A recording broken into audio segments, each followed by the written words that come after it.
Can we just go back? Can I just backtrack on Lukaku a little bit? Because I don't really give a stuff about the team of the year, to be honest with you. I don't care. Yeah, I think he should have been. I think he should have been certainly in the voting, if not in it, with his performances. But that's what it is. Let me just go back on Lukaku, please, for a minute. This is another huge problem for Chelsea and Tuchel, because you have a player, as Jill said, on the face of it, seems like he doesn't really want to be there. And as Jill's mentioned, that could have been the case from day one. Who knows? It certainly looks that way now. But the money's so big, wages, transfer fee, for any person taking him, that if he doesn't go out, it's not a matter of, well, we can't do a deal so he stays, and butter him a bit of toast at the training ground and stir his tea and everything's going to be okay. You're left with, you're not going to challenge with Kai Havertz and Timo Werner and a sulking Romelu Lukaku. And this is a huge problem for Thomas Tuchel. It's a huge problem for the new ownership of Chelsea. Yeah, they might say, okay, well, let's make a splash for the fans, and we'll have to soak up the Lukaku wages and know that he's not going to play a lot, but we're going to have to go out and buy somebody else. Then you're loading the club up with even more financial issues, with another top-line striker, because they need a top-line striker.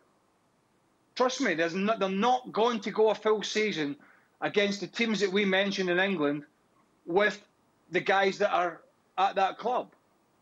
I mean, you couldn't even tell me what the best Chelsea front three is. They rotated all season. They were so inconsistent.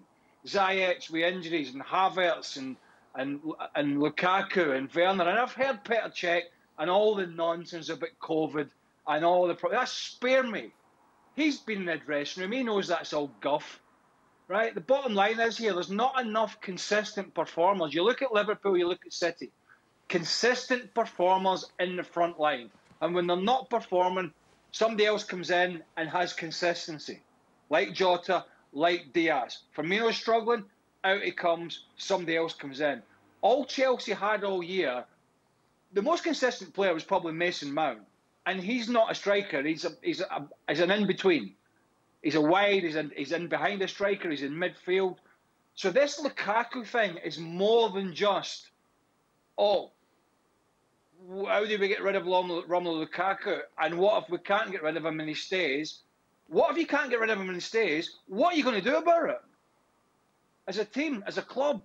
Because Thomas Tuchel is going to be screwed next year if he gets the same results, pretty much, and they're 20 points behind the league and they're out the Champions League and other teams are having success. This new ownership are going to have to make a stand to show the fans that they mean business. So this is problematic for the club, for Thomas Tuchel, for the team. Not so much for Romelu Lukaku, because, hey, he's getting paid $1 gazillion.